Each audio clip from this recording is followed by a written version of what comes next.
So as that happens too, you notice that there's a few other things that are around in the area. After a second, several items float up from inside the dragon, similar to the first time. So one of them is a blue gem that immediately goes to Arch. Another one is another talisman similar to the one before that flies up and goes to Raka. There's one that appears to be some kind of a bag. That one goes to Kane. And the final one, which appears to be some kind of a demon-looking mask, goes to Cham. To give you guys a little bit of information on what you just received, Arch, you received another gem that latches itself into your gauntlet Infinity Stone style. And this one, instead of giving you something to summon, makes it so that all of your undead are immune to anti-corruption, which means Velnos' spear that he had, the elven one that would just disintegrate zombies on touch, it will not have any effect on zombies that you have control over. Kane, you get that sack, but as you get the sack, it opens. Do you want to reach your hand inside to see what's in it? Yeah. You reach your hand inside and you pull out what looks like it's a dagger, but it's glowing orange. And you notice that it could actually attach very easily to the front of your rifle. I'm gonna totally do that. I got a bayonet. Now that bayonet also does 4d8 plus 4 damage. You can take it off and use it as melee weapon. So that way you have a little bit of a melee weapon in case you got to do some close range stuff instead of just smacking things with the butt of your rifle. Now the other thing is the blade is glowing because it also magically does burn damage. So when you slice somebody with that, it's going to immediately cauterize and burn them as well. So that's why the damage is so high. Now, next we're going to go to Raka. You got another talisman, another Bossum Ra talisman that you can install into your armor. Now, basically what this does is, this is known as the Symbol of Ascension. And basically what this does is, once per day, you can increase one of your stats to 30. And it will last until the end of the next encounter. And then Cham, you have yours. So basically what you have there is, you know when you have those like samurai masks that look kind of like demons? The Oni? Yeah, the Oni mask. That's what you got. And what that actually does is it gives an additional +2 to your AC because it is armored. And it also gives you an additional +5 to intimidation. All right, so that was the second dragon fight. So now that is all taken care of, Sergeant Lorax comes up is finally caught up to you guys. He was behind tracking as well, and he catches up to Kane and Timmy 2 in the overturned tank and kind of looks over. Everybody okay in here? Anybody dead? Anybody in here? Frogs? Undead chick? Doom guy? I wave at him from nearby because I'm not near the tank. Sergeant, over here. I can still hear that through the plants. You guys are all in the same area, though. So, Cham, you're kind of just standing there in the ashes after everything's happened. You have your mask. Raka has come down on his griffin. He has his new sigil. And Arch has his new stone for his infinity gauntlet. A messenger raven appears and lands right near you. It has a little message. It holds out its little claw. Am I near it? You three are all near it. It's closest to Syra. I mean, I'll go ahead and take the raven. What? Why can't anybody use sending stones? What, do we live in the Middle Ages? Unions! I will fucking blow you up, you tiny bird shit. Give me the goddamn letter. It holds out its little hand and you take the letter from it, or its little claw and you take the letter from it. And it's a note from the king. It says that there's been new developments. You need to get back to the castle as soon as possible. I'm gonna look over at Curtis. Do you want to be king? Because I'm starting to... No, Syra, you can't do it. Alright, apparently we have to go back home. The king needs us to do something else. Again. After doing something else again. Kane, you're still in the overturned Iron Bull, and Timmy 2 is slumped over the steering wheel. You haven't gone to check on him yet.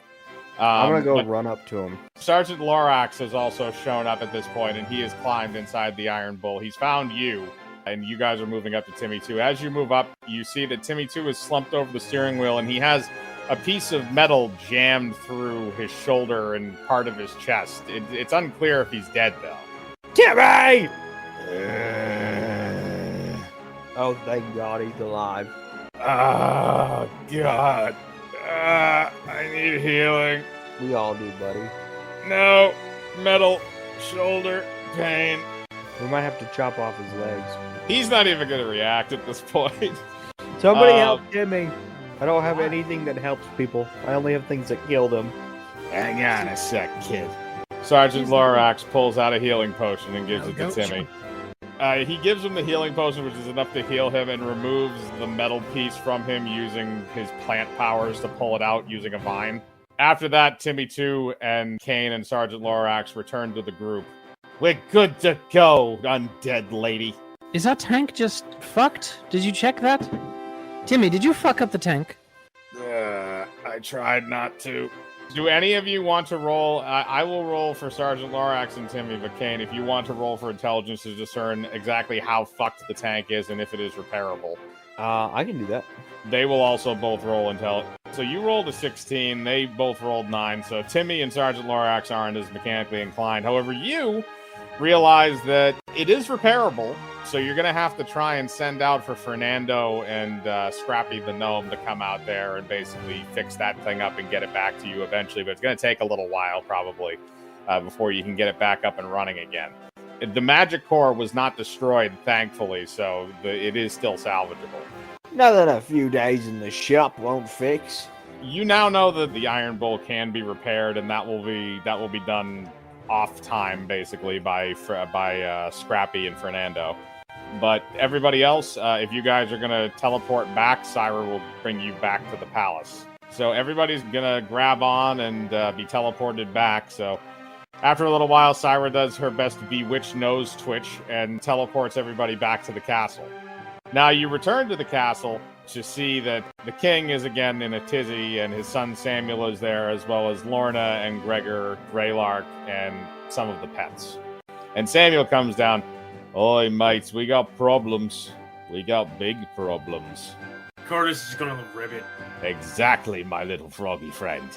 It seems that even though you've slain a golden dragon and saved whatever he hadn't destroyed, the entire Eastern Navy was sunk by a sea serpent. A sea serpent? Or are we talking about a fucking black scales? Oh, it's definitely black scales, but it's a sea serpent. What in God's earth have they got a fucking serpent? It must be the last of the dragons. We've already killed 2 of them. They must have summoned the 3rd. Right now, we have a few intelligence leads. It seems they've also taken Himshire Castle, which is the eastern capital, and Thresh has cemented himself on the throne, preparing for an assault. We're gonna have to mount up a lot of men in order to make that happen. And what shall we do? You hear that, Curtis? They're going to have to mount a lot of men. I'm sure you'll be certain amount of help. He sounds like he'll be real excited. Isn't your god all about gay sex?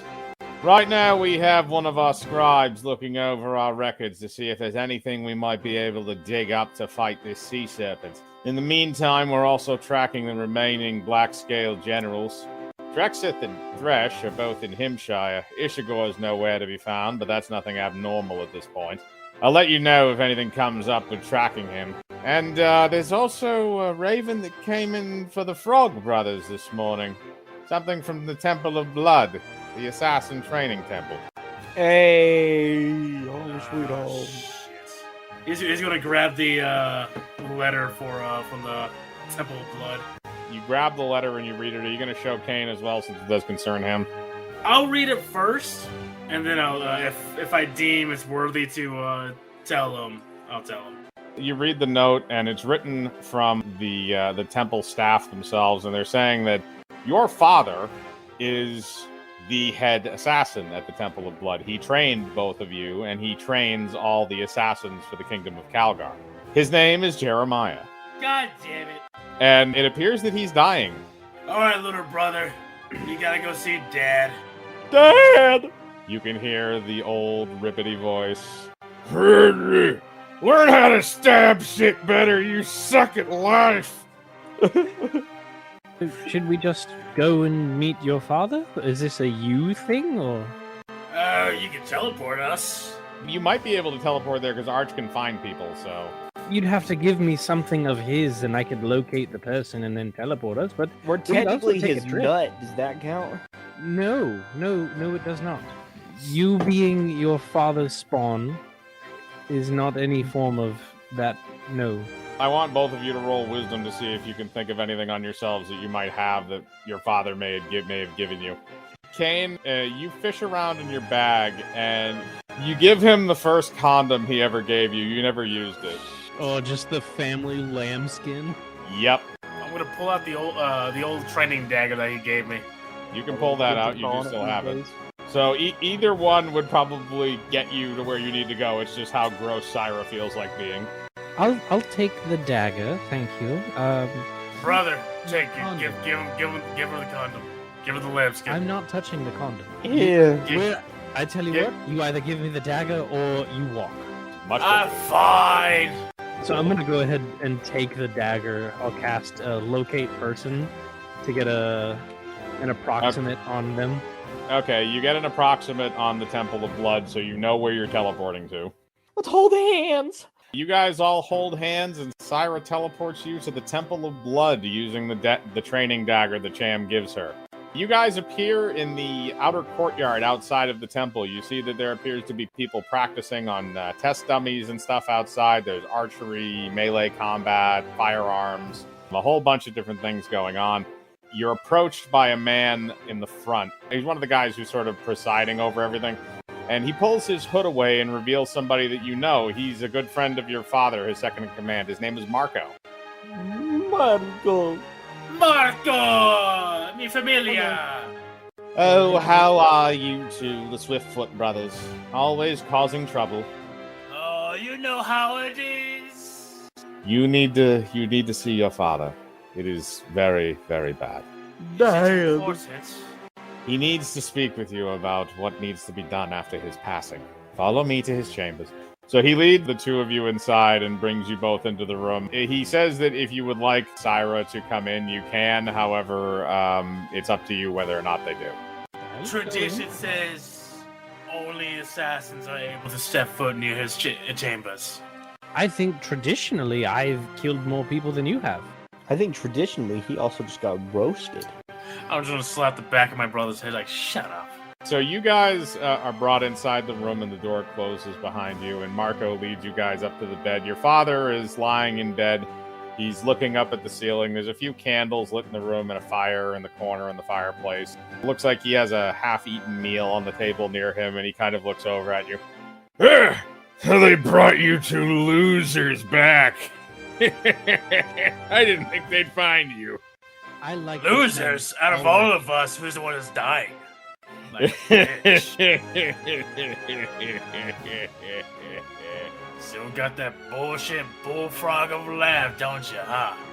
Yeah, I do. Look, I know I say a lot of mean things with you kids, but you know it's just because I want to keep you tough. You purposely sent me into the enemy encampment. I did that with your brother, too, and your mother. Both of us. I think he's the one that's more retarded because he got hit the most. That's funny. Your mother always said it was because she dropped the egg on the ground and part of it bruised. Regardless, I don't get mushy on these sort of things. But, I'm not going to be around too much longer, and you're the only two that I trust to take over for me here. I'm offering both of you co-positions as head assassins at this temple. You would run the show, nobody above you except for the king, and you would take my mantle. Okay. I will do it. I know you're busy right now. I don't expect you to take it immediately, at least not until the war's over. I'll take it right now. You will receive the title, but the assumption of duties. Okay. Thank you, boy. Boy. He's even trying to intimidate your, trying to do your own voice. Well, I'll tell you what, Kermit, you smoke about 40 cigarettes a day for the next 10 years, you'll get this voice. I'm on it. That's why I love you, son. I love you too, Curtis. You take care of your brother. Yeah. He needs you. You know he ain't the brightest. Not even. I'm looking at that big old light now. I'll see you on the other side. God damn it. As the last breath escapes from his lips, his hand goes limp, and he passes away. And I'm gonna snap my fingers, point Sarah, don't you fucking dare. Syra is just like halfway through the door already as soon as he's dead, and you're just pointing at her. She's already got her hand up. Listen. I liked him. He called you a piece of shit. Let him die, goddammit. All right, I suppose. Don't even resurrect him. His soul, none. We are supposed to have a funeral, and he will be entombed with the other bodies of the head assassins before him. If you talk to me again, I will turn your head inside out. Now, Curtis, do you want me to make sure he can never come back? I could do that, too. Let us have our own ritual. You're no fun. All right. She's going to toss her hands up and walk out.